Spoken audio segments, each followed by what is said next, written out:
My guest at the interview bar is a professor of law at Michigan State University and a graduate of the University of Michigan and Yale Law School, where he served as an editor on the Yale Law Journal, which I need to renew my subscription to. He's the author of Constitutional Cliffhangers, a legal guide for presidents and their enemies. And he likes Maker's Mark. Please welcome Brian Kalt. Brian, welcome. Cheers. Thanks. So, usually when we're talking about the Constitution, woo!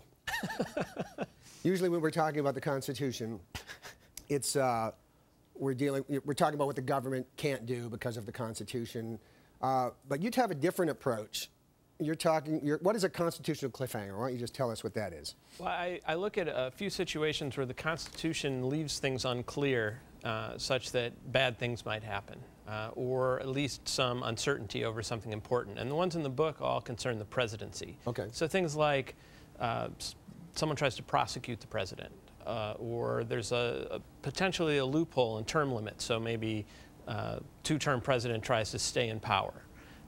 Or there's one with a line of succession where the Speaker of the House is supposed to be next after the Vice President, but that's probably unconstitutional, and so you could have some question as to who the rightful president is, which is a pretty bad thing. So how come we're not prepared for it? Is it because Congress just doesn't think it's going to happen, or they have the attitude that they'll just deal with it when it happens? Usually it's the latter. They're very good at ignoring problems until they happen. And they're pretty good at ignoring them after that sometimes too.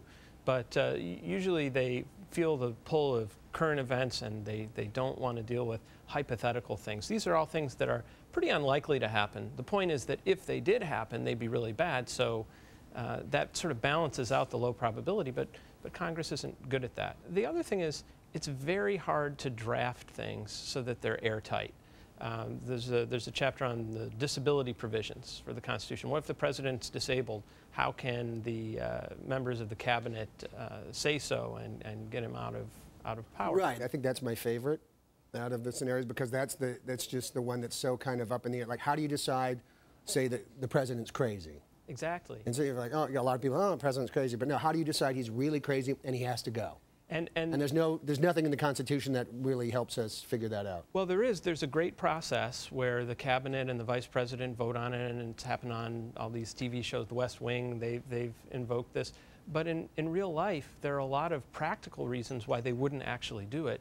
And the way it's drafted, this is the problem in Chapter 3 of the book, the way it's drafted, there's a potential for the president to reject what they've done and sort of create one of these constitutional cliffhangers where the cabinet says that they're putting the president out of power, the president says that they're not, and we have two people claiming to be president, and that's absolutely the worst thing to leave unclear in the Constitution. And one of the other ones that I really liked was the two-termer deciding he wants more, which kind of happened here in New York City, where Mayor Bloomberg just said, you know, I'd like to have 3, even though it says I can't. And he pulled it off. And if you look around the world, term limit provisions don't tend to fare that well. The question is, do they ignore them? Do they amend them? Or, as in the book here, do they try to find a way around them? Because when it was passed, immediately afterwards, we had Dwight Eisenhower as a 2-term president.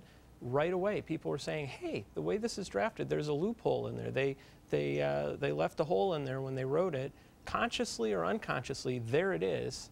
And so every time we've had a 2-term president, we've had people speculating about using this maneuver. Do you have a favorite scenario out of the 6 in your book? I think my favorite one is probably Chapter 4, where the line of succession statute is being challenged, and the Secretary of State and the Speaker of the House are sort of struggling for control of the White House. How can that happen? Because as I understand it, I mean, you have president's incapacitated, you have vice president, he's incapacitated, or she. Then you have Speaker of the House. But you're saying that's not necessarily a given. Right. The statute is very clear. The Speaker of the House is next in line. But there's a very good argument, goes back to James Madison, that it's unconstitutional for members of Congress to be in the line of succession. Because the Constitution says that the succession statute, and this is done by statute, has to declare what officer should be the acting president in that situation. And the definition of officer, according to the consensus view, doesn't include members of Congress. There's a provision that says specifically officers of the United States can't serve in Congress simultaneously. In a highly partisan environment like we have now, and you have a Democratic administration, right, president and vice president, and then you have a Republican speaker who's now claiming that he's the president because the other two are gone. I can see how that can blow up and become really ugly. Exactly. That's another reason why it doesn't make sense to have members of Congress in the line of succession, because there's no guarantee that they'll be in the same party. In fact, since 1947, the Speaker of the House has more often than not been from a different party. And again, whenever there's that incentive, that political incentive, people will find legal arguments to back them up. Your book was inspired by a paper that you wrote a few years ago about the zone of death. Let's explain the zone of death, because not everybody understands what the zone. It sounds really cool. It sounds like a good video game. So the zone of death, as I understand it, it's in Idaho, in Yellowstone National Park, which spans 3 states. Yes. So we've got Wyoming, Montana, Idaho. But in Idaho, you have this 50-mile swath that's uninhabited. And your claim is, if I were there and say I strangled someone to death, not saying I did, I couldn't be prosecuted because Wyoming has jurisdiction over Yellowstone, correct? Right. You explain. I'll let you explain it. The federal courts are divided into these districts. The District of Wyoming is the only district that crosses state lines. It includes all of Yellowstone, including the parts in Idaho and Montana. It's a federal area, so there's no state jurisdiction. And the Sixth Amendment says that the jurors in a federal criminal trial have to be from the state and district where the crime was committed. So if you're in the Idaho portion of Yellowstone, the state is Idaho, right. The district is Wyoming. Okay. They have to be from the state of Idaho, but the District of Wyoming, they have to be from that 50-square-mile swath, but nobody lives there. Okay, so I could request a jury from that area, and the government, really couldn't do anything about it. Or, as I've read, they could just say, yeah, we don't want to worry about that right now, which I guess from a legal standpoint kind of makes you angry. Right, and it wouldn't be that hard for Congress to redraw the district lines. It would be one thing if there's a good reason for it to be this way, but there's really not. If you sent a copy of your book, Constitutional Cliffhangers, if you sent a copy of your book to every single member of Congress, what do you think would happen? I think I would have to declare bankruptcy. Oh.